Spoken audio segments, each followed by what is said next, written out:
ചില ദിവസം പുസ്തകം ഒന്ന് തുറന്നു നോക്കാൻ പോലും പറ്റില്ല.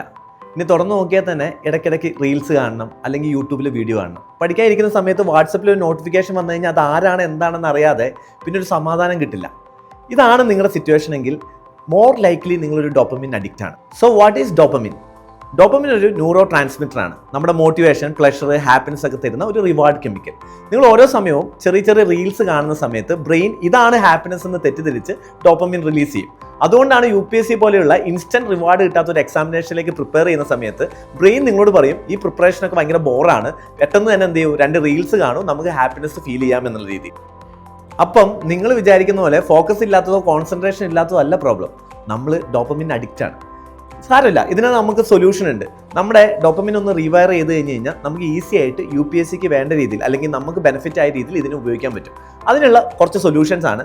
ആദ്യം തന്നെ നിങ്ങൾ ഡേ സ്റ്റാർട്ട് ചെയ്യുമ്പോൾ നമ്മൾ മൊബൈൽ ഫോൺ കംപ്ലീറ്റ്ലി അവോയ്ഡ് ചെയ്യുക.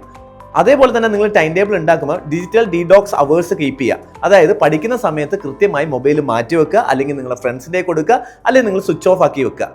വേറൊരു കാര്യം നിങ്ങൾ ശ്രദ്ധിക്കേണ്ടത്, ഡോപ്പമിൻ വരുന്നത് നോവൽറ്റിയിൽ നിന്നാണ്. അപ്പോൾ ഒരു സബ്ജക്റ്റ് ഒരു ദിവസം ഫുള്ള് പഠിക്കാതെ ഡിഫറെൻറ്റ് സബ്ജക്റ്റ് ഒരു ദിവസം പഠിക്കുകയാണെന്നുണ്ടെങ്കിൽ നിങ്ങൾക്ക് ഡോപ്പമിൻ റിലീസ് പെട്ടെന്ന് നടക്കും.